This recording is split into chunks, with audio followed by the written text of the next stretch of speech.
ചർച്ചയ്ക്ക് എന്തെങ്കിലും വിളിക്കുമെന്ന് വെച്ചിട്ട് ഞങ്ങൾ മാക്സിമം ശ്രമിക്കുന്നുണ്ട്. അവരുടെ ഭാഗത്ത് നിന്ന് ഇങ്ങോട്ട് റെസ്പോൺസ് ഒന്നുമില്ല. കാക്കി എന്നുള്ളത് സ്വപ്നം തന്നെയാ. ഈ പോലീസ് യൂണിഫോം അണിയാൻ വേണ്ടി ഇത്ര അധികം എഫേർട്ട് എടുത്ത് നിൽക്കുന്നത്.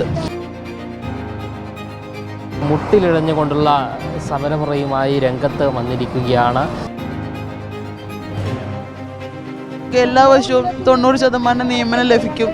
നമുക്ക് അർഹതപ്പെട്ടതല്ലേ. പിന്നെ ഞങ്ങളുടെ ലിസ്റ്റിന് മാത്രം എന്താ 30% ആക്കി. ഈ സാമ്പത്തിക മാന്ദ്യം നിലനിൽക്കുക 2 നോട്ടിഫിക്കേഷൻ വന്നു. അപ്പോൾ അവർക്ക് ഇവിടെ നിന്നാ നിയമനം വരിക? ഞങ്ങൾക്ക് കിട്ടാത്ത നിയമനം അവർക്കും കിട്ടുമോ? നമസ്കാരം. CPO റാങ്ക് പട്ടികയിൽ വന്ന വനിതാ ഉദ്യോഗാർത്ഥികളുടെ സമരം ഇന്ന് 7ാം ദിവസം പിന്നിടുകയാണ്. ഈ 19-ാം തീയതി ഇവരുടെ ഈ ലിസ്റ്റിൻ്റെ ഒരു കാലാവധി അവസാനിക്കുകയാണ്. ഇവർക്ക് എങ്ങനെയെങ്കിലും നിയമനം നൽകണം എന്നുള്ള ആവശ്യം തന്നെയാണ് ഉദ്യോഗാർത്ഥികൾ ഉന്നയിക്കുന്നത്. എന്തായാലും അവർ നിവർത്തികേട് കൊണ്ട് അവർ മുട്ടിലിഴഞ്ഞുകൊണ്ട് ഇന്ന് സമരം നടത്തുകയാണ്, പ്രതിഷേധിക്കുകയാണ്. ഇന്നിപ്പോൾ 7ാം ദിവസമായി. എന്തെങ്കിലും ഒരു പ്രതികരണം ഉണ്ടോ ഉള്ളിൽ നിന്ന്? ഞങ്ങൾ സർക്കാരിൻ്റെ ഭാഗത്തുനിന്ന് ചർച്ചയ്ക്ക് എന്തെങ്കിലും വിളിക്കുമെന്ന് വെച്ചിട്ട് ഞങ്ങൾ മാക്സിമം ശ്രമിക്കുന്നുണ്ട്. അവരുടെ ഭാഗത്ത് നിന്ന് ഇങ്ങോട്ട് റെസ്പോൺസ് ഒന്നുമില്ല.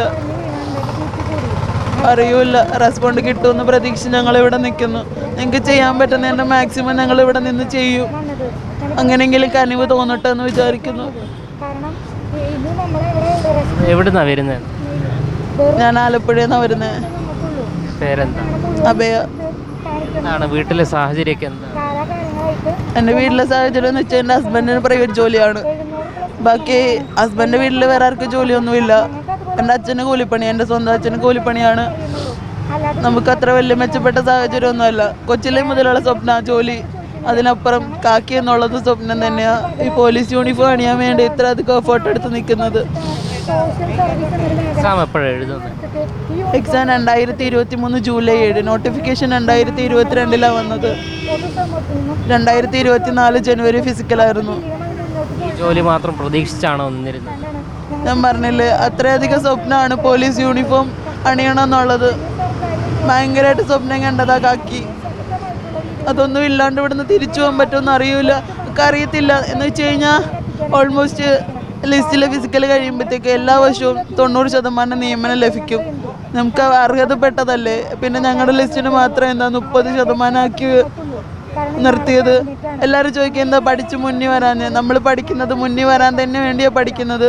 പോയിന്റിൻ്റെയൊക്കെ വ്യത്യാസത്തിലാണ് നമ്മൾ പിന്നോട്ടാവുന്നത്. പിന്നെ റിസർവേഷൻ ചാർട്ട് വരുമ്പോഴത്തേക്ക് നമ്മൾ കാറ്റഗറി അനുസരിച്ചല്ലേ വരുത്തുള്ളൂ.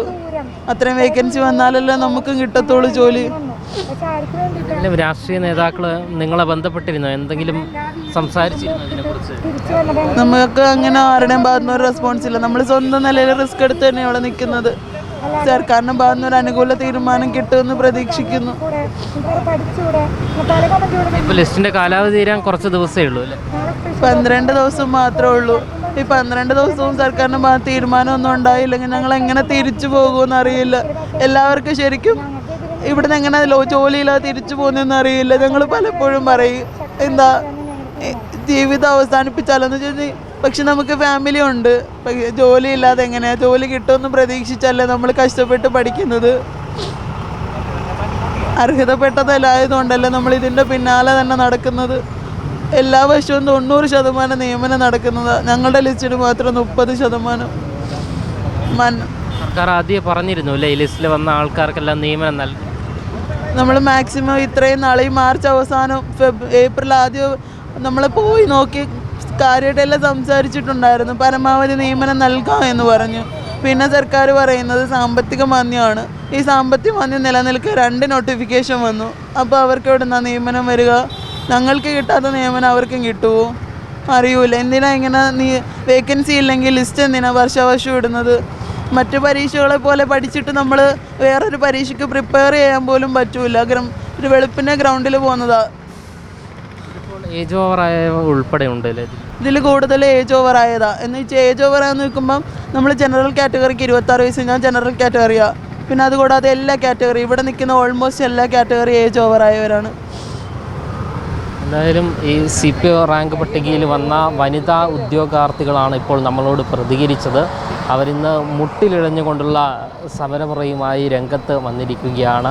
മുട്ടിലിഴഞ്ഞ് സമരം നടത്തിയപ്പോൾ അവരുടെ ശരീരഭാഗങ്ങളിൽ മുറിവ് പറ്റുകയും എല്ലാം തന്നെ ചെയ്തിട്ടുണ്ട്. നമ്മളൊരു കാര്യം മനസ്സിലാക്കേണ്ടത്, ഇവർ വ്യത്യസ്ത ജീവിത സാഹചര്യങ്ങളിൽ നിന്നും വരുന്ന ഉദ്യോഗാർത്ഥികളാണ്. അവരുടെ ജീവിത സാഹചര്യങ്ങളെല്ലാം തന്നെ വ്യത്യസ്തമാണ്. അവർക്ക് ഈ ജോലി ലഭിക്കാതെ യാതൊരുവിധ നിവൃത്തിയുമില്ല എന്ന് തന്നെയാണ് ഉദ്യോഗാർത്ഥികൾ പറഞ്ഞു വയ്ക്കുന്നത്. ചിലരുടെ പ്രായപരിധി കഴിഞ്ഞിരിക്കുന്നു എന്ന് തന്നെയാണ് ഉദ്യോഗാർത്ഥികൾ പറയുന്നത്. എന്തായാലും അവർക്ക് ജോലി ലഭിക്കുന്നത് വരെ ഈ ഒരു സമരം കടുപ്പിച്ചുകൊണ്ട് തന്നെ മുന്നോട്ട് പോകുമെന്ന് തന്നെയാണ് വ്യക്തമാക്കുന്നത്. ക്യാമറമാൻ അഖിൽ അശോകിനൊപ്പം അമൽ രുദ്ര, മറുനാടൻ മലയാളി, തിരുവനന്തപുരം.